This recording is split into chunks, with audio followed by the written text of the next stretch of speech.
সোমবাৰৰ পৰা উচ্চতৰ মাধ্যমিক চূড়ান্ত বৰ্ষৰ পৰীক্ষা 20 ফেব্ৰুৱাৰীৰ পৰা 20 মাৰ্চলৈ ৰাজ্যত অনুষ্ঠিত হ'ব পৰীক্ষা প্ৰশ্ন কাকত ফাদিলৰ নিচিনা ঘটনা নহ'বলে পৰীক্ষা কেন্দ্ৰত সাইবাৰ সেলে দিব চুকা নজৰ ৰাজ্যৰ অতি স্পৰ্শকাতৰ পৰীক্ষা কেন্দ্ৰত সংলগ্ন হ'ব জামাৰ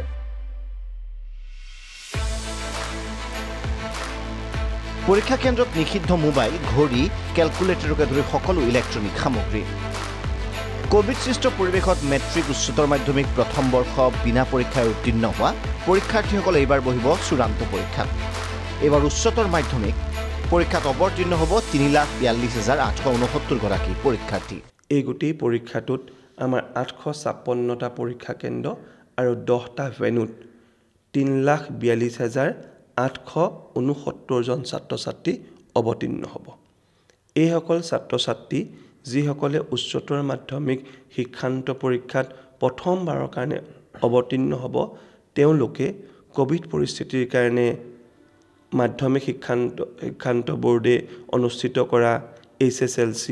বা মেট্ৰিক পৰীক্ষা অৱতীৰ্ণ হ'ব পৰা নাছিল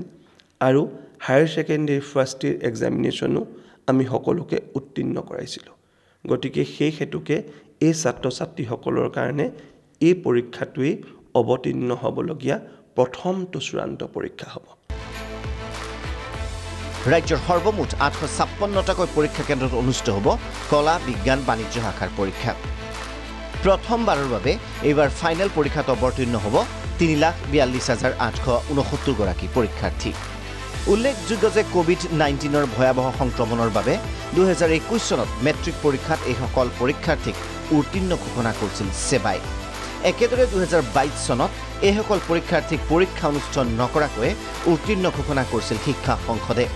সেইবাৰ এই সকল পৰীক্ষাৰ্থীয়ে জীৱনত প্ৰথমবাৰৰ বাবে অৱতীৰ্ণ হ'ব ফাইনেল পৰীক্ষাত য'ত কলা শাখাত 2,72,529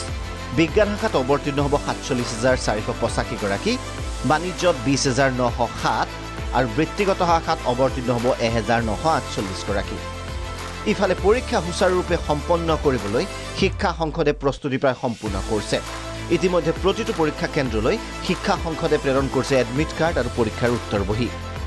অনুৰূপ ধৰণে অহা সপ্তাহৰ ভিতৰত প্ৰতিখন জিলাৰ সদৰ থানালৈ প্ৰশ্ন কাকত প্ৰেৰণ কৰা হ'ব বুলি সদৰি কৰিছে শিক্ষা সংসদে আনহাতে বিগত বৰ্ষৰ দৰে এইবেলিও পৰীক্ষা কেন্দ্ৰত নিষিদ্ধ মোবাইল ফোন ইলেক্ট্ৰনিক ঘড়ী ক্যালকুলেটৰকে ধৰি ইলেক্ট্ৰনিক জাতীয় সামগ্ৰী একেদৰে পৰীক্ষা অনুষ্ঠিত হোৱাৰ সময়ত প্ৰতিটো পৰীক্ষা কেন্দ্ৰত 144 ধাৰা জাৰি কৰা হ'ব বুলি মন্তব্য কৰে শিক্ষা সংসদৰ পৰীক্ষা নিয়ন্ত্ৰক পংকজ বৰঠাকুৰে সম্পূৰ্ণ পৰীক্ষা কেন্দ্ৰৰ কটকটীয়া নিৰাপত্তাৰ মাজেদি তেওঁলোকে পৰীক্ষা হলত 144 ধাৰা জাৰি কৰা হৈছে কিমান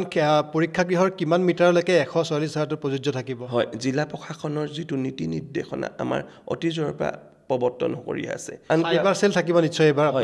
আপোনালোকে আমি সেই কাৰণে অসম আৰক্ষীৰ এজন অৱসৰপ্ৰাপ্ত ডিআইজিৰ নেতৃত্বত আমি এটা সাইবাৰ সেল গঠন কৰি দিছো আনহাতে এইবাৰ পৰীক্ষাৰ্থীসকলক প্ৰশ্ন কাকত পঢ়িবলৈ অতিৰিক্ত 15 মিনিট সময় দিয়া হ'ব বুলিও প্ৰাগ নিউজৰ সাংবাদিকৰ আগত সদৰি কৰে পৰীক্ষা নিয়ন্ত্ৰক পংকজ বৰঠাকুৰে ছাত্ৰ-ছাত্ৰীসকলৰ কাৰণে পৰীক্ষাত তেওঁলোকে যদি 3 ঘণ্টাকৈ লিখিব লাগে